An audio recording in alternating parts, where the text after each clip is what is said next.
Les touristes occidentaux découvrant une des grandes villes du Vietnam sont impressionnés par l'animation des rues et par le nombre de deux roues qui y circulent, dans ce qui semble une totale anarchie.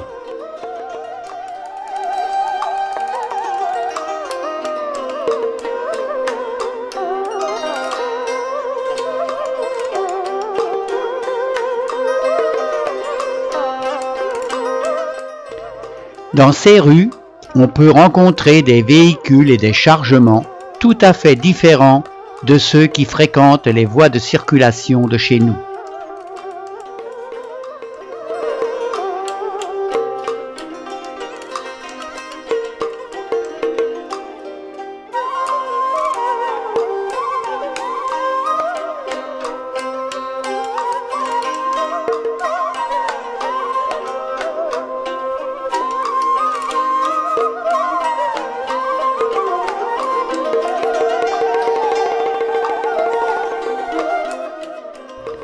Les trottoirs des villes permettent à de petits commerçants ou artisans d'y exercer leurs activités.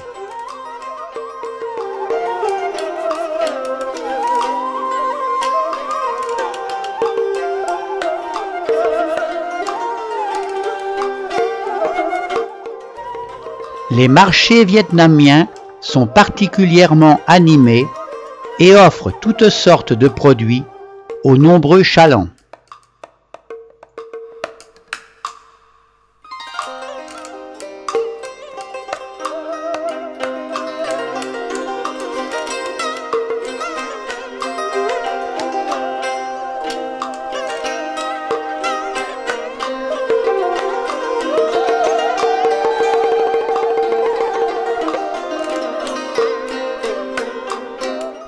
L'artisanat est encore très présent.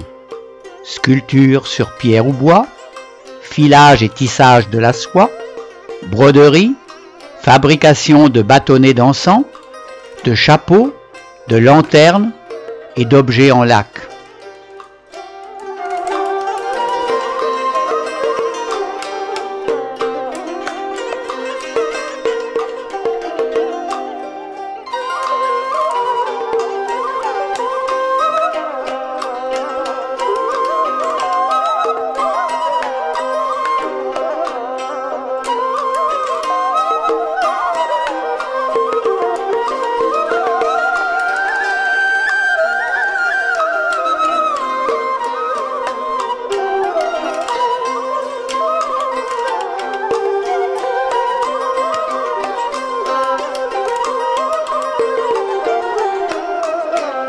L'agriculture fait une large place à la riziculture ancestrale, mais aussi à la culture du thé, des ananas, des noix de coco, des bananes et des fèves de cacao.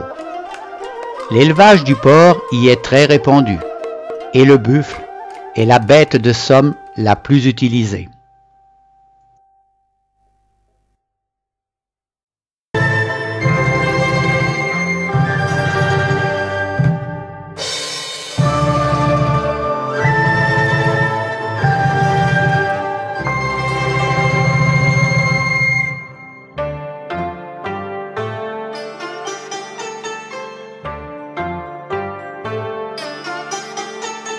La pisciculture se pratique principalement sur les bras du Mékong, mais les pêcheurs artisanaux se rencontrent sur les autres fleuves et en mer.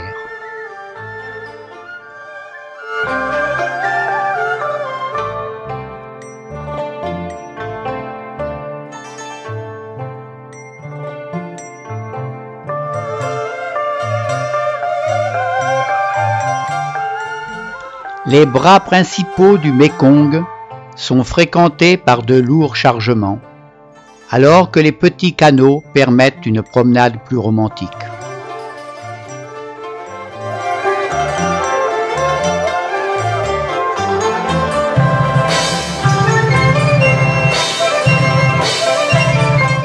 Le nord du pays, autour de Sapa, offre de magnifiques paysages, mais ne manquons pas la longue terrestre et la fameuse baie d'Along.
Dans le nord du pays subsistent de nombreuses minorités ethniques comme les Hmong et les Tsao, qu'il ne faut pas manquer tant qu'elles n'ont pas été atteintes par le modernisme.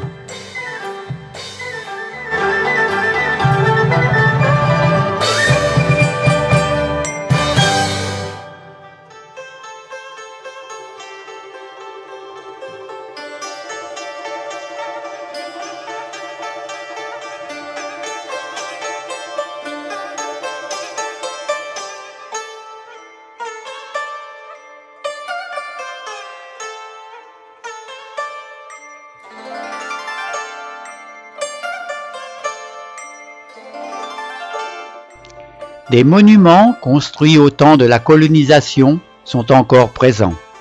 Postes, cathédrales, hôtels de ville, théâtres à Saïgon. D'autres plus anciens, comme le pont japonais du XVIe siècle à Hoi An, les sculptures Cham du 8e au 10e siècle exposées à Da Nang, la cité impériale, la pagode et les temples de Hue.